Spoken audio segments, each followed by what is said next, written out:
Good afternoon. I'm Stephanie Maselli, a media officer with the National Academies of Sciences, Engineering, and Medicine. Thank you all for joining us today for a webinar for the recently released report, Opportunities to Improve Opioid Use Disorder and Infectious Disease Services, Integrating Responses to a Dual Epidemic. The slides and recording of this webinar will be available next week at www.nationalacademies.org/OUD Infectious Disease Services. There you can download the report and related resources, and you can also follow the social media conversation at #OUD Infectious Disease Services.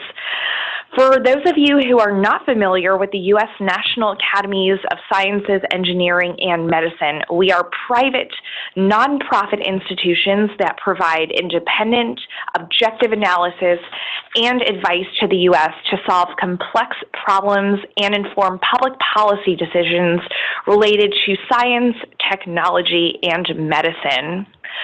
For each requested study, panel members are chosen for their expertise and experience, and they serve pro bono to carry out the study statement of task. The reports that result from the study represent the consensus view of the entire committee and must undergo external peer review before they are released, as did this report. I have with me today several members of the committee to discuss the report, but before I introduce them, I want to go over a few reminders. Please note that this webinar is scheduled to last 1 hour, ending at 2 p.m. Eastern. We'll start off with a presentation summarizing the report by the committee members, and then we'll open it up to Q&A. You can simply click the Q&A button on the bottom of your screen to submit a question. And if you have any technical issues during this webinar, you can contact Zoom technical support at 1-888-799-9666 and select option 2. And with that, I'd like to introduce the members of the committee that wrote the report who are here with us today. We have our committee chair, Dr. Carlos Del Rio, who is a professor of medicine and global health at Emory University. We have Dr. Jody Rich, professor of medicine and epidemiology at Brown University. And finally, we have Dr. Sandra Springer, who is associate professor of medicine at Yale School of Medicine. And with that, I'll turn it over to Dr. Del Rio to kickstart the webinar. Thank you, Stephanie. Can people hear me? Let me just begin by expressing the committee's appreciation for the opportunity to assist the Department of Health and Human Services Office of Infectious Disease and HIV/AIDS Policy by providing advice on ways to improve the integration of opioid use disorder and infectious disease services. We will provide an overview of the findings and recommendations of the report, and we will respond questions and answers and comments that you have at the end. Can I have the next slide? In this slide, you can see who the members of the committee are. The members of this committee include people who have expertise in addiction medicine, in infectious diseases, in family medicine, in implementation science, in nursing, in correctional health, in health harm reduction, in public health, and in social determinants of health and health equity. Can I have the next slide? So what is the problem at hand? To provide an introduction to our work, it is important to understand that currently there's over 2.1 million people in the United States who have opioid use disorder. And according to the National Institute of Drug Abuse, only about 20% are receiving treatment. The opioid epidemic has caused already significant morbidity and mortality. And there has been, for example, 47,600 deaths in 2017 due to opioid disorder, and over 700,000 deaths since 1999 as a result of this epidemic. And this are more people have now died of opioid use disorder than from HIV at its peak. So it is clearly something important. Speaking of HIV, there are approximately 1.1 million people in the United States who are living with HIV, and about 15% of them, so 1 in 7, are unaware of their infection. And there are more than 3 million people in the United States living with chronic hepatitis C. and most do not feel ill or do not know they're infected. So when we are at a time in which the United States has a plan to end the HIV epidemic, has a plan to eliminate hepatitis C, and has a plan to address the opioid epidemic, it makes a lot of sense that this three programs don't work in silos, but actually work together in a synergistic way to address these issues that impact all. The next slide, please. We will describe the connection of opioid use disorder and infectious disease, and for most of you, this is something that is well known. Opioid use disorder and other illicit drug epidemics in the United States have led to concurrent epidemics of infectious diseases among people who use drugs. It is well known that injection drug use is associated with HIV transmission, is associated with hepatitis C transmission, and is associated with bacterial and fungal infections like endocarditis and osteomyelitis. And many of those diseases are transmitted by injection drug use, but they're also transmitted by high-risk sexual behavior. So, in fact, we're seeing concurrent epidemics of sexually transmitted diseases as a result of the opioid epidemic. However, treatment for substance use disorder is a problem that has long been stigmatized, and it has been segregated from traditional medical care. And thus, many of us who practice medicine, for example, infectious diseases, have not had the training or the knowledge of how to do addiction medicine. And health systems, therefore, have not adequately addressed the connection between opioid disorder and infectious disease. As a consequence, we're not treating this two intertwined epidemic in an integrated way. Next slide, please.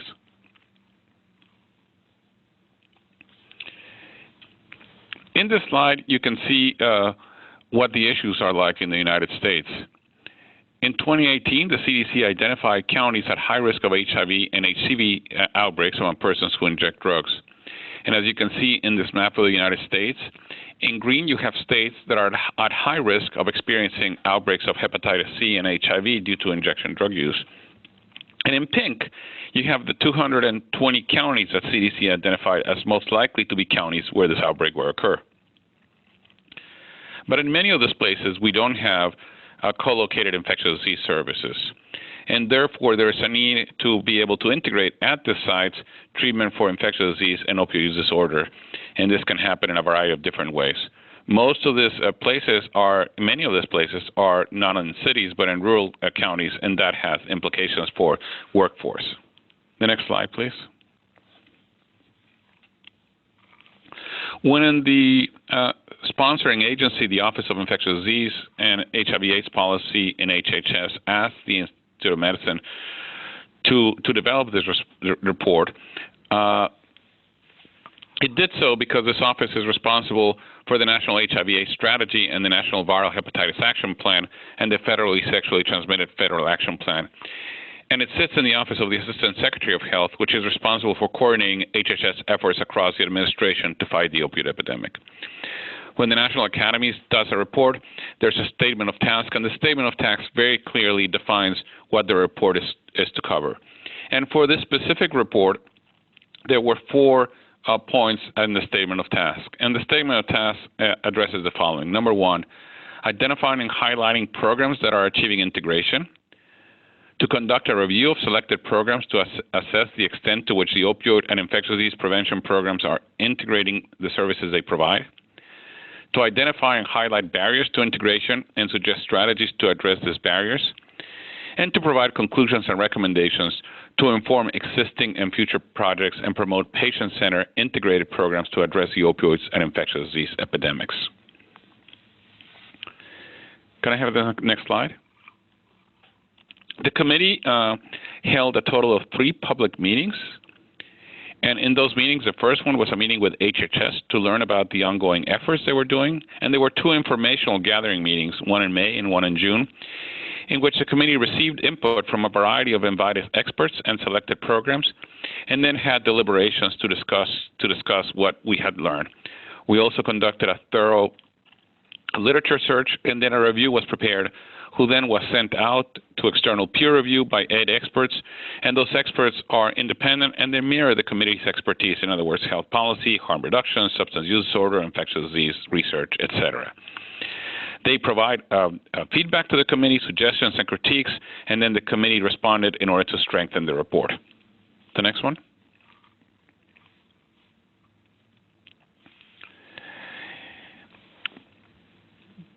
It is important part of our work was conducting interviews with programs working towards service integration. And for that, we identified programs, and we did so by gathering suggestions from committee members, by other experts working in opioid use disorder or infectious disease services, or from both the Office of Infectious Disease and HIV/AIDS Policy and HRSA. A total of 27 programs were considered for inclusion, and 11 were selected based on on geographic distribution of programs, on variations in size and scope of the programs, and variations in the patient population they serve. We conducted interviews with the 11 programs, and interviews were focused on process of integration and barriers to integration. In addition, the committee conducted a literature search to provide additional context for the barriers and possible solutions to these barriers. The committee used a harm reduction focus when interviewing programs, which I will describe in the next slide, please. When I say harm reduction, what I mean is a set of evidence-based practices to reduce the harm associated with substance use. This includes being non-judgmental and patient-centered, in other words, meeting the patients where they are at. This approach was taken as a starting point for the committee work, and the committee inquired of programs informants and other experts whether and how a harm reduction approach to providing care was relevant to integrating opioid use disorder and infectious disease services. Here are several principles of harm reduction as outlined in the report, and these include respecting patients, being pragmatic and goal-oriented, supporting individual patient needs, providing patients with autonomy, being practical about taking small steps toward greater health, and providing patients with the opportunity to take responsibility for their health in a non-judgmental way. Finally, harm reduction practices not only include syringe services programs, but also PrEP, safe drug use education, naloxone as an overdose reversal drug, condom distribution, and providing continuous non-judgmental care. The next slide, please. In this slide, you can see a list of the programs that the committee interviewed.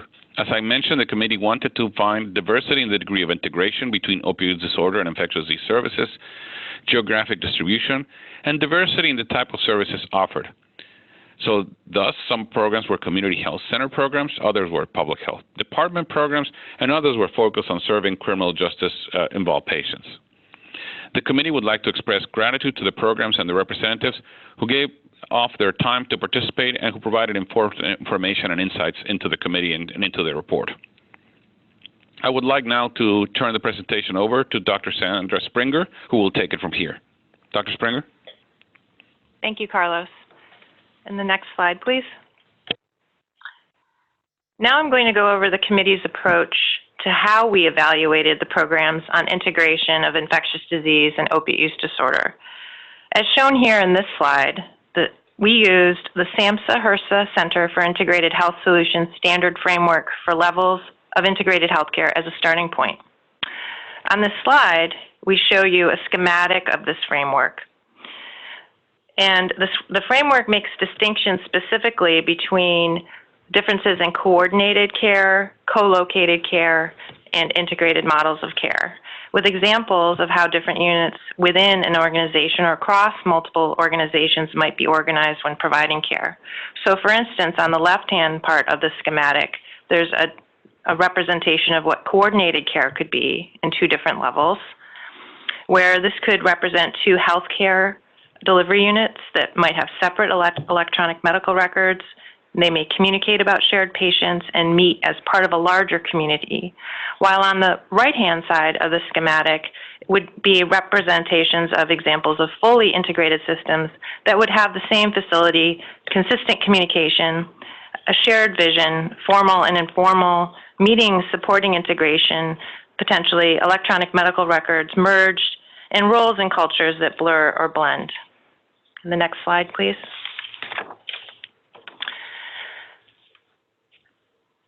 When undertaking this evaluation process of integration of infectious disease and opioid use disorder treatment, the committee and Academy staff conducted semi-structured interviews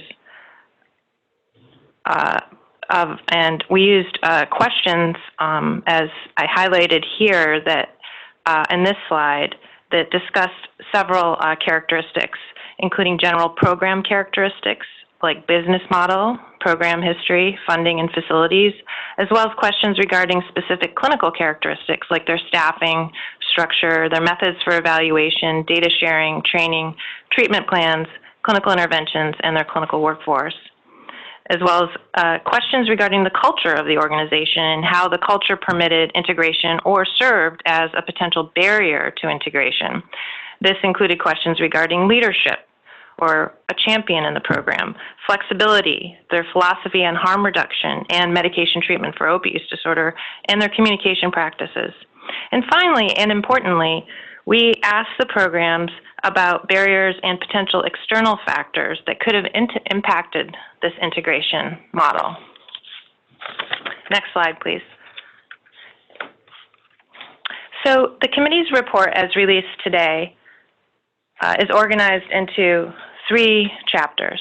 The first is an introduction to the report and describes the dual epidemic and the committee's approach to the study. The second chapter is a description of the overlapping nature of opioid use disorder and infectious diseases and touches on the history of these epidemics and their impact today. It also describes how substance use treatment has been segregated from traditional medical care. The third chapter then describes the 9 barriers to integration that emerged from the interviews that we conducted with these programs, as well as the committee's recommendations for how to address these barriers. We importantly include qualitative summaries of each of these programs in the appendix. Now I'd like to turn to the barriers that we identified in our interviews and research and recommendations.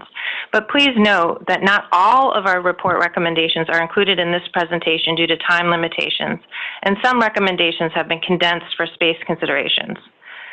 The recommendations as written in the report released today are the final recommendations. So the first barrier and addressing the first recommendation is listed here. And we identified through all of our interviews, as well as a very thorough literature review, that prior authorization policies at the state level that require providers to obtain permission to prescribe buprenorphine from either a private insurer or the state Medicaid program were substantial. These prior authorizations delay care for patients with opioid use disorder and therefore increase the risk of infectious disease, transmission, and progression of their disease processes through untreated drug use. Prior authorization policies will sometimes have additional requirements that include step therapy, dose limitations, lifetime limits on a medication for a particular patient, or require that a patient has to receive psychosocial treatment in order to be prescribed medication treatment for opioid use disorder. Prior authorization has been instituted for several reasons, including to contain costs for insurers and to limit diversion of high doses of drugs. However, the committee found minimal evidence that these reasons justify delaying or preventing care to patients with opioid use disorder, especially given the risk of infectious disease continuation and overdose deaths occurring through this current worsening epidemic. Based on the conversations the committee had with the programs for this study, as well as our own independent review of the literature, the committee recommends that states remove prior authorization policies for buprenorphine for their state Medicaid programs and for private insurers that are authorized in that state. Some states, including New Jersey, Pennsylvania, and New York, have already moved in this direction. So we recommend that the Centers for Medicaid and Medicare Services should only approve state Medicaid plans if they have removed prior authorization requirements. The second barrier the committee identified were the requirements under the Drug Addiction Treatment Act of 2000, or the DATA Act as it's known, which amended the Controlled Substance Act. These requirements make it such that providers must gain a special waiver known as the X waiver to their DEA license in the Controlled Substance Act, that they need to undergo a mandatory training to prescribe buprenorphine, and that they are limited in the number of patients they can treat.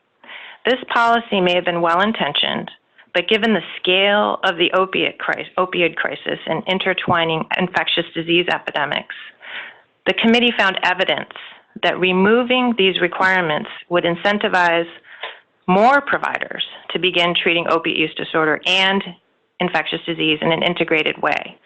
Therefore, the committee recommends that Congress should amend the Data 2000 requirements and the Controlled Substance Act to allow providers to prescribe medications for opiate use disorder without mandated training or requiring a special waiver or limiting the number of patients a provider can treat. However, and importantly, I want to be very clear that this does not mean the committee thinks that there should not be training. Training, we agree, should be widely available from all professional organizations and through federal programs. And the training should be clinically relevant. And that point is important. We heard that current required training from all of these programs as listed was not adequate. What we're saying is that training shouldn't be mandated through existing legislation, thereby bringing the treatment of opiate use disorder in line with the rest of medical care. In addition, there should be wide mentorship networks available for providers to learn from others who are more experienced at treating opiate use disorder and infectious diseases concurrently.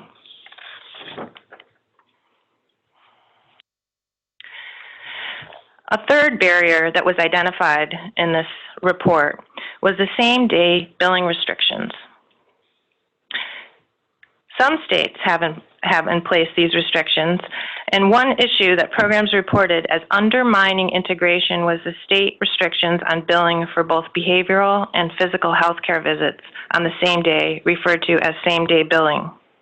These restrictions are intended to contain costs, but they often force patients to come back to medical centers on a different day or require that the medical centers take a financial loss on providing same-day care.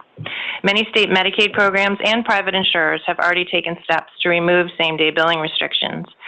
And it is this committee's recommendation that the remaining states should amend their policies to allow greater access to treatment for those who need it. While federal guidance does not prohibit same-day billing, CMS should use its communication tools such as information bulletin to state Medicaid programs to communicate the importance of removing such restrictions in the interest of better integrating opiate use disorder and infectious disease services. Now I'm going to turn it over to Dr. Jody Rich to continue with the presentation.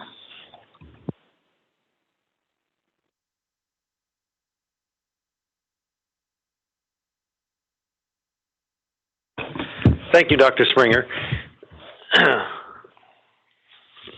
A fourth barrier to integrated services was inadequate data sharing.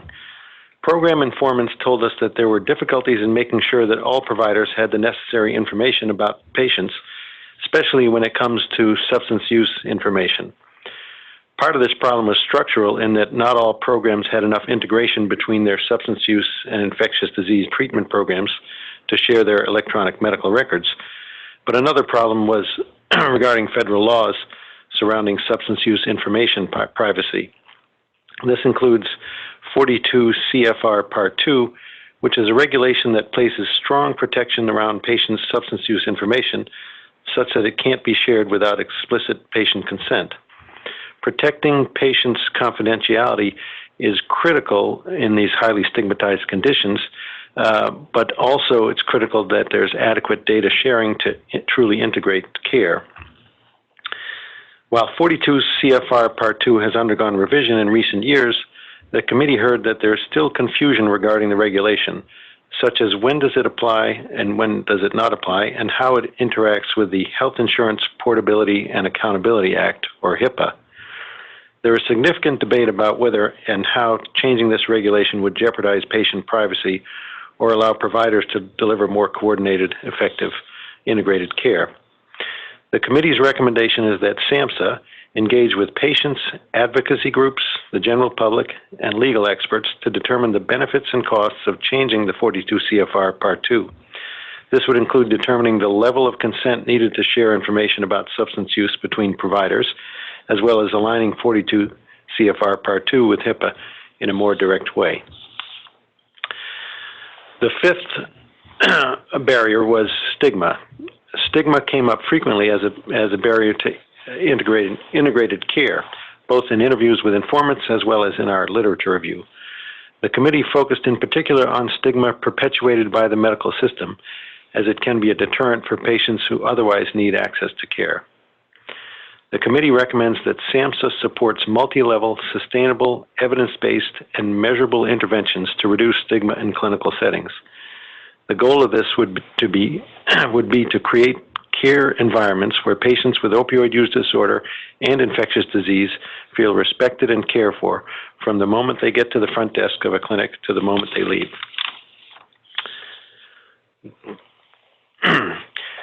Payment and financing limitations were a sixth barrier. The committee found that some of the services that support greater integration of services were the hardest to fund.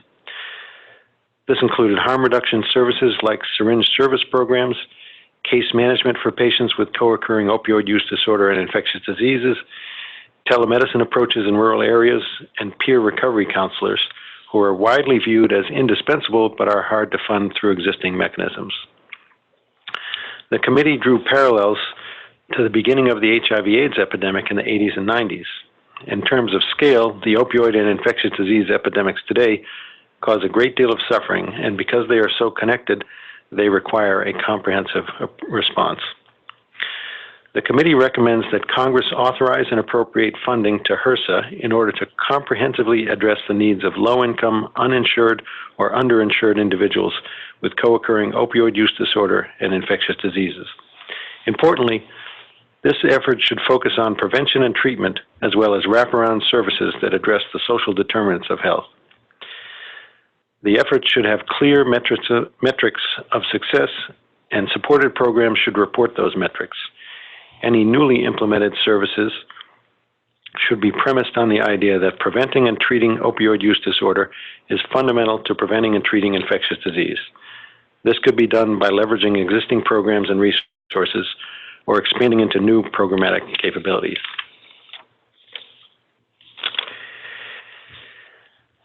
A 100 years ago, the life expectancy of Americans dropped 3 years in a row. That was due to the worldwide flu pandemic in the pre-antibiotic era, along with World War I. The next time that happened was the last 3 years. So this is a 100-year epidemic disease, surpassed AIDS epidemic, as Dr. Del Rio mentioned, in terms of deaths. This is a moment for all hands on deck. And what we found is that our current workforce to address these diseases is inadequate. Not only is it inadequate, but it's not distributed into the locations where the disease is most severe, particularly in rural areas. So the committee recommends that HRSA provide additional resources to incentivize providers to work in rural areas, including using telemedicine approaches to treat both opioid use disorder and infectious diseases. Second, the committee recommends that HHS explore incentives for methadone opioid treatment programs to offer a wider array of evidence-based treatments and screenings for infectious diseases. Essentially, this is a way to harness existing providers at those locations to provide integrated service. In a similar way, the committee recommends that Congress adjust the Controlled Substances Act to allow primary care providers in typical medical settings to prescribe methadone for opioid use disorder, which is an evidence-based treatment with nearly 40 years of evidence of its effectiveness. Finally, the committee recommends that accrediting bodies for health professionals training programs should include integration as a core topic in students and trainees' educations, and likewise state licensing boards encourage continuing education on the topic of this integration. This is critically important because we have students in the health professions in medical school coming in learning that there is treatment available for this disease and eager to dive in. And for the most part, they're coming out the other side of their training with biases against treating people with this disease. So we really need to step up and treat and teach and train our workforce how to treat this disease. Dr. Del Rio mentioned that we were looking at this problem through a harm reduction lens.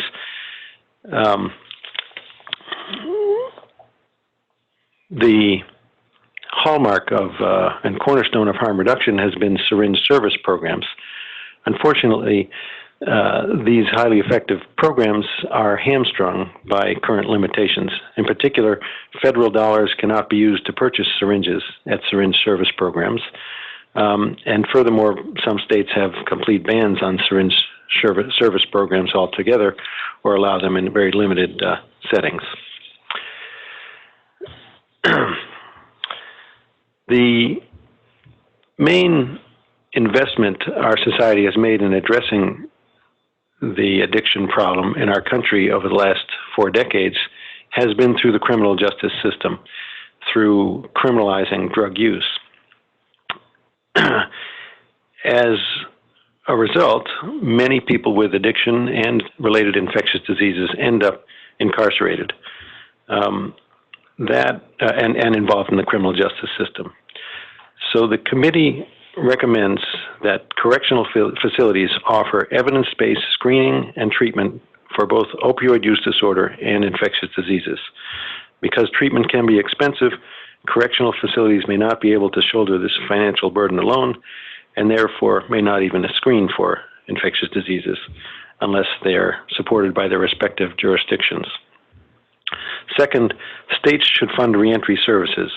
When people are released from correctional facilities, their risk of both relapse to addiction and involve in behaviors that transmit infectious diseases are extremely high. For people with opioid use disorder, they typically will lose their tolerance, and and when they're released, if they resume drug use at the same level, are at a dramatically increased risk of overdose and death. And finally, in addition to reentry services, critical among those is health insurance.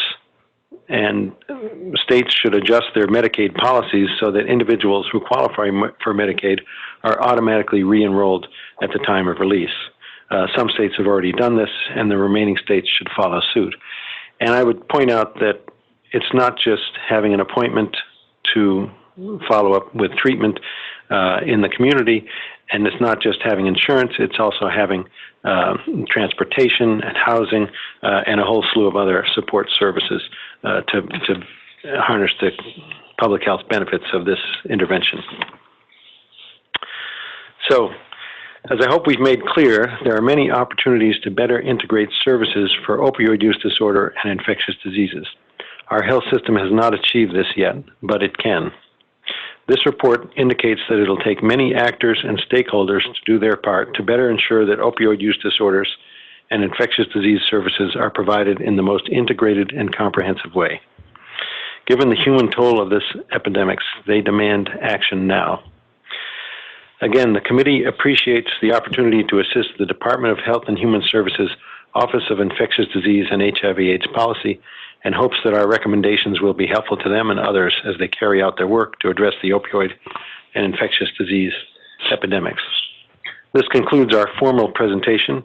I will now turn it back over to Stephanie to moderate the question and answer session. If we do not have time to get all of the questions, please visit the website listed here or contact the National Academy staff for further information. Thank you for joining us. Thank you all, and as a reminder, you can simply type your question into the Q&A bar.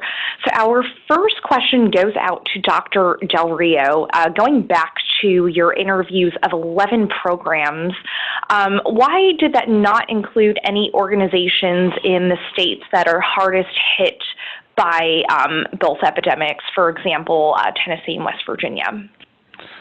Well, not because we did not look for them, but we just couldn't find them. And again, it shows you how critical the situation is. I would say that we had a lot of trouble finding organizations that existed and that were well integrated. And in fact, the most of the organizations that we found that existed and were well integrated were primarily located in the Northeast, in Massachusetts, and in other areas. And we tried to have geographic representation, so we really look for institutions in other places. But I think the difficulty in finding them and the difficulty in finding them in some of the heavily affected states really highlights what a critical issue this is and why it needs to be addressed right away.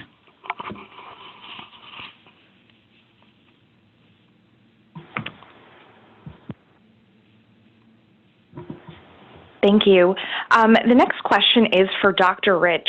Several recommendations aim to increase access to medications for opioid use disorder. For example, prior authorization, removal of data waiver requirements, or increasing access to methadone in primary care settings. Are you worried about diversion of these medications contributing further to the opioid crisis? Well, diversion is clearly a problem that needs to be addressed. However, we have to balance that with effective treatment. Now, we take these medications one at a time. Buprenorphine is a very highly diverted medication in our society. However, when we drill down and ask people why are they diverting this, it's generally to treat the symptoms of withdrawal, to use the medication as it was intended for. So people are diverting it because they don't have enough access to get it prescribed to them.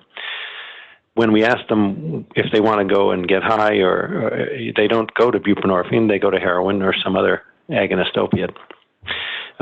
Similarly, methadone is a critically effective tool and works far better in some people than others. Others, buprenorphine works better. And so to have limit access to methadone in the face of this crisis, one of our best treatments, does not make sense. We know how to reduce diversion, and we will make sure that happens.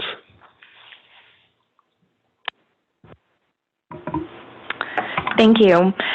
The next question is, if more education for providers is needed, what should that education look like? And that is for you, Dr. Rich, as well.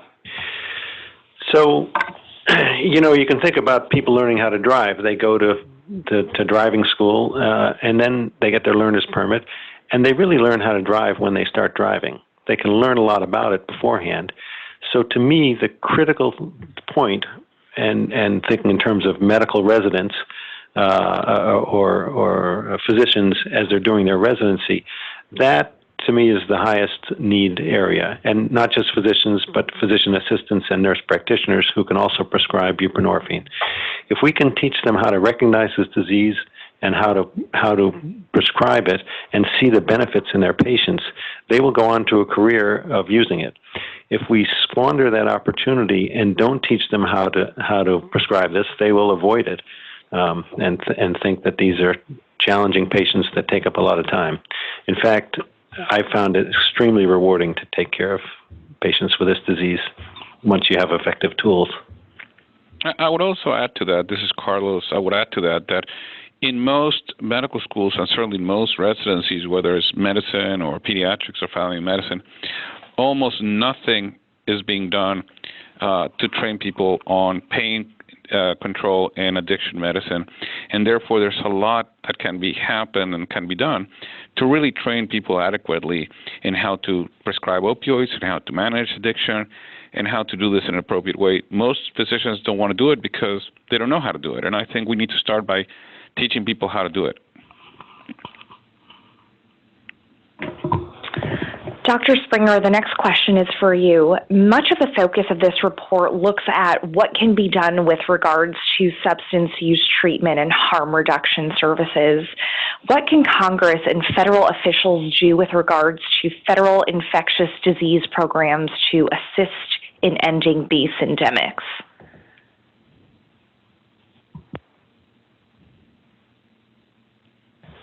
Well, some of the recommendations with respect to that have been made in this report and came out with our in interviewing all of these programs as well as through the literature review. But one of which is which Dr. Rich described, which was given that harm reduction services have been found to reduce infectious disease transmission, that federal dollars should be used to purchase the syringes.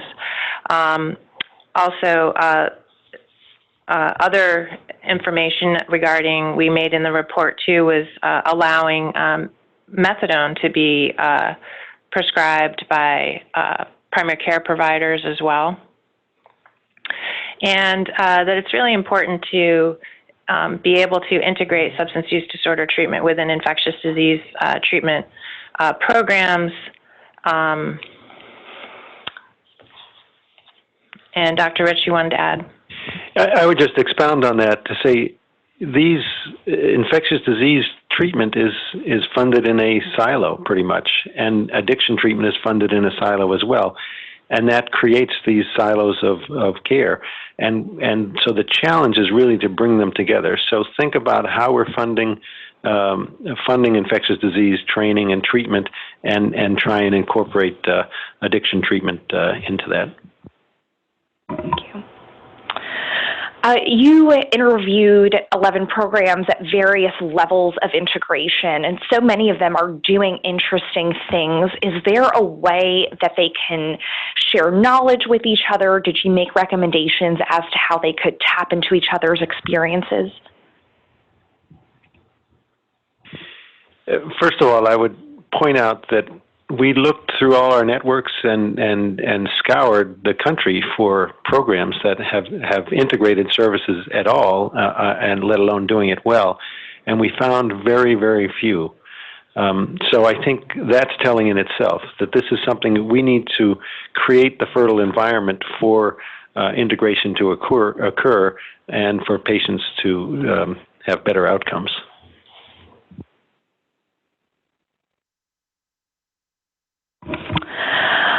The next question is, could you discuss federally qualified healthcare facilities as a good model for integrated care?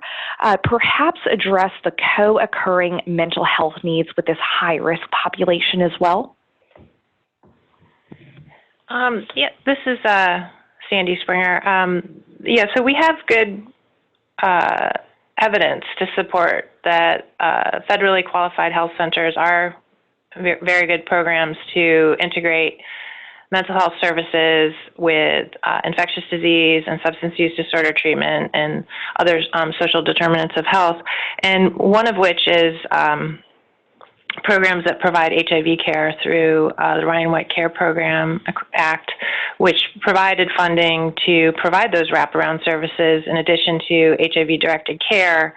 And so there are excellent opportunities, and some of the programs as listed in this report and highlighted in the appendix in a nice table that describes them were started in federally qualified health care programs. And one of the overarching themes, I would say, that came across was this welcoming manner of patients coming in from the door, so the integration of the substance use and infectious disease as well as mental health services in a non-stigmatizing way, having providers on site that could address all of these, or clinicians and other health staff to address a lot of these issues. And so overall, those programs tended to have the most experience with addressing those issues. Dr. Rich, this next question is for you.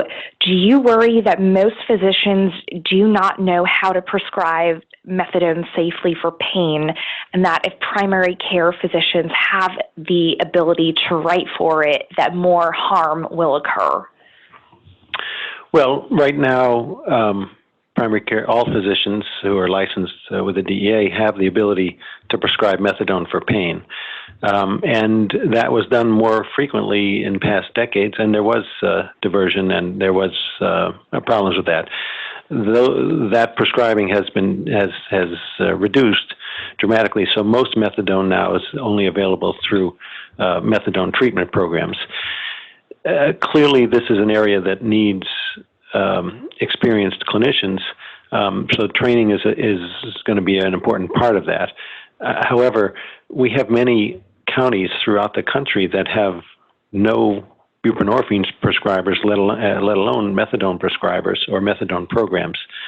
So we, in terms of addressing this problem in the rural areas and the areas that it needs, we're hamstrung by not having access to methadone. But as I mentioned before, we have to be very careful about about minimizing diversion and educating our patients, and also selecting the appropriate patients where risks of diversion are minimized.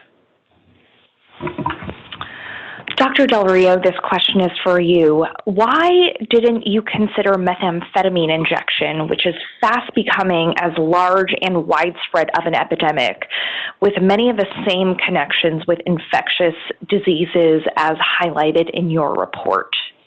I'm sorry, can you repeat the question? Of course. Why didn't you consider methamphetamine injection, which is becoming a large and widespread epidemic on its own? Yeah. Again, you got to go back to statement of task. We were specifically asked to address opioid use disorder. That was what the sponsoring organization wanted us to address. Having said that, if you read our recommendations, a lot of them really talk about substance use disorder. And we fully agree, and as a committee we discussed this, and we all in agreement that substance use is more than one substance, right? And frequently people are using substances. So it is not specifically talking about methamphetamine, but I think when we mention substance use disorder, we really mean about different substances that can be both legal and illegal.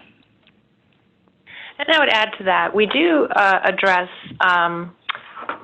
other substance use disorders and treatment through other harm reduction services, including syringe service programs. And again, unfortunately, there are no effective medication treatments yet for methamphetamine. So that was, we were trying to address other substance uses and reductions in harms with that, with syringe service programs as well. Thank you, Dr. Springer. We have another question for you. Were there considerations to mirror ex-waiver trainings for nurse practitioners to match those of other providers? There are reports that say that it's also not content-rich or clinically relevant. Yeah, so when we did this study, and wrote the report and wrote the recommendations, and particularly regarding the data waiver requirement, recommendation 3.2 and 3.3, we actually recommended that we should remove the waiver training because it's overly burdensome and lengthy for not just physicians, but also non-physicians, including nurse practitioners and physician assistants and others. But we do strongly recommend training, but more hands-on training, which we detailed in the presentation, is more detailed in the report. So when we were addressing this report, we were not just directing it towards physicians, but also nurses and other very important healthcare workforce to end this epidemic. Our next question is, what can public health professionals do to build community support and lower stigma for harm reduction approaches like syringe service programs in small rural communities where implementation of harm reduction can be more challenging? It's a good question. I think, the report, hopefully the report will be read and highlight the critical importance and the effectiveness of harm reduction as a strategy to reduce transmission of infectious disease and reduce risk of overdose and death. It's important to note that when Indiana had a terrible outbreak 5 years ago of injection drug use related HIV and hepatitis and overdoses, that our current vice president, who was then governor, rolled out needle exchange programs in order to deal with this and dealt with it successfully. So I think taking a lesson from the examples that have been set to show that when you need help, this is an effective approach, and we clearly need a lot of help. And I would echo onto a statement as well as additional advice that when we talk to these programs, many of which were working in programs that might not have had Medicaid expansion or experiencing a lot of stigma issues, what we found was that individuals could even overcome that in their small rural communities through engaging with local advocates across different areas of expertise, from law enforcement to faith-based programs and others.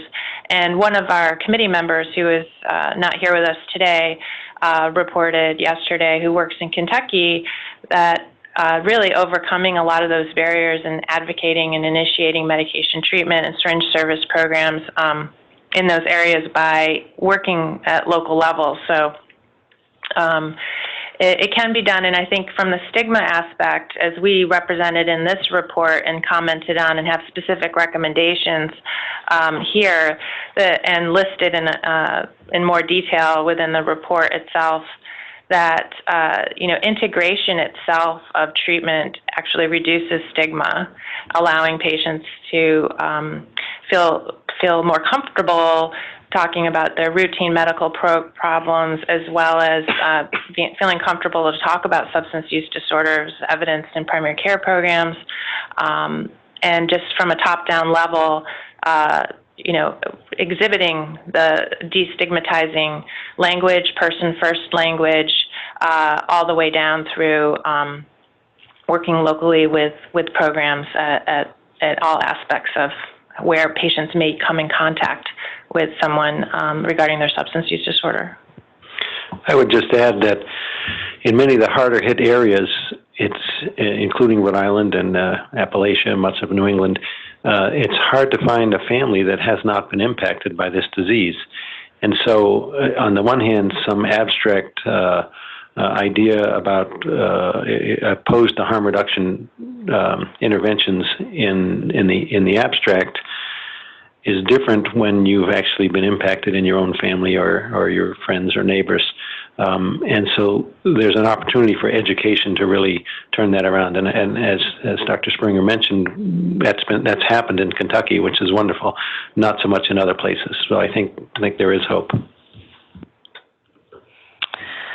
For co-located opioid use disorder and infectious disease programs, such as medical case management and prevention, what would be a good first step toward trying to work toward integration of services? I think there's several good first steps. I think some of them, as we said here, some of the barriers are policy barriers. Some of the barriers are financing barriers. Some of the barriers are stigma. But we all in our practices can do something. And I think starting by improving education and addressing stigma, I think it's really important. I think that in many practices that I've seen and I've been to, people who use substances are seen as those other people, and they're highly stigmatized. So I think we can all do our part by starting to talk about substance abuse in a more comprehensive and non-stigmatizing way. And I think we can then start doing the necessary things to bring this into our practice. While there's still a data waiver, I would encourage, and I encourage all my colleagues who practice infectious disease, who do internal medicine, to do the training and to get familiar on the prescription of buprenorphine, because I think it's a very important first step that will allow you in your practice to integrate care. Yeah, and I would echo to that also additionally, as we do with a lot of other diseases, universal screening for opioid use disorder has to be, it would be a good start with identifying in your program or associated with your program first someone who can provide that treatment. Like Carlos was saying, we encourage everyone to get their X waiver right now to prescribe buprenorphine, but if you don't have someone within that program, knowing who you could refer to within your area would be a good step. And then also knowing what are the evidence-based interventions that actually work. So identifying HIV screening, if they're HIV negative, discussing PrEP, going along with that hepatitis C screening, offering potentially, if you feel comfortable, directly acting antivirals or referral to treatment, on and on and on. But just that starting point is really doing the assessment and asking. Yeah. Go ahead. I'm sorry. No. The next question is, your report recommends that SAMHSA should take a closer look at privacy of 42 CFR Part 2. Are you concerned that patient information about their substance use disorder history could be used against them, for example, criminally? This question is for you, Dr. Rich. Absolutely. I think it's a very complex area, and we are trying to find that sweet spot between patient confidentiality and patient care. I think there's what we came down to recommend is that this needs to be examined in detail by all the right players, including patients and patient advocates and legal experts and so forth. So yeah, that is the main concern. Harm, and we want to protect patient confidentiality, but we also don't want a ruling like this to produce inability to provide appropriate care. And I think of it frequently the way I think about many of the things that we did early in the HIV epidemic to prevent information from patients to be disseminated and to protect patients. And I think everybody's concerned about discrimination, but at the same time, we need to then move into a way that we can actually provide care in a way that is integrated and in a way that allows us to do what's best for the patient. So I'm not in favor of making the information readily available for everybody. I'm just saying that there's a way to do this in a sensible way that doesn't swing the pendulum in the way it is right now, in which we simply have lack of coordinated care because of lack of information sharing. Yeah, and I agree. One of the things that came away from our interviewing some of these programs and how they've overcome that is actually when they walk in, patients walk in, doing a consent process with them to discuss sharing their information about their substance use disorder and infectious disease treatment right off the bat, and informing them with the goal of identifying that trying to improve their overall health. And some of the programs that were able to do that were very successful in moving forward. And the other was trying to work on integrating the electronic medical record, where with their consent, obviously with patients' consent, to be able to provide the services. And I can say from example that it is a particular problem, and many patients aren't even aware. They assume when they come see me, say for substance use treatment, that I must know their HIV status because they had their HIV test, but that could be in a separate folder that I don't see. And so I think really having that conversation, and one of the things that was echoed throughout these programs is taking a proactive action in informing patients and discussing that. But agree that one of the statements that we said in our recommendation 3.4 was specifically engaging with SAMHSA and with patients' advocacy groups and legal experts to help change this CFR Part 2. This next question is for Dr. Rich. What are the barriers to widespread testing and treatment of opioid use disorder and infectious diseases in correctional facilities? So we have, I would say the main barrier is the culture. There's financial barriers, there's policy, program, and attitudinal, but I think we have successfully implemented routine screening for opioid use disorder at the Rhode Island Department of Corrections, a first state to do that in a comprehensive manner 3 years ago. We identify people with this disease. We offer them whatever treatment is most appropriate for that individual, and we offer them linkage to treatment on the outside. Now, this came about partly due to the really heroic actions of the governor and leadership and the staff at the Department of Corrections. The medical staff and the correctional staff really had a lot of education and pushed forward to make this happen.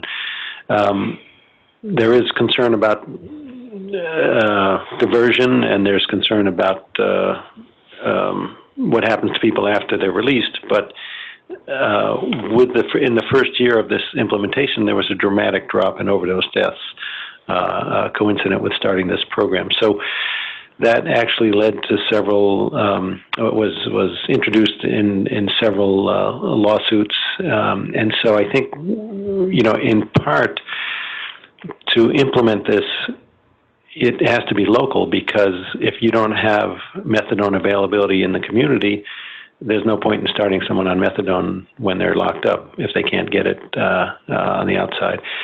So most of the over 5,000 prisons and jails in the country are community lockups. Most of the people go through the jails. So I think that's where the biggest bang for the buck is, if we can get the local jails with connections to treatment programs in the community and then roll it out. But it's going to take a lot of education, a lot of culture change, and some litigation and some legislation, and some forward-thinking programs and administrators. We have time for one more question since we're at the top of the hour, and it's for all of you. You've done an extensive literature review, you've interviewed these programs, but can you offer examples of barriers or facilitators to integration from your own experiences? Well, this is Sandy. Part of why I went into infectious disease because of HIV, and went into HIV because of addiction, actually. And seeing the dueling epidemics, and one of the things that brought me into prescribing buprenorphine was when I was taking care of patients coming out of prison and jail with HIV, affected by opiate use disorder, with quick relapse and interruption in their HIV care, leading to their inability to suppress their viral load as well as overdose. There was buprenorphine that became available in 2002, and that was an evidence-based intervention.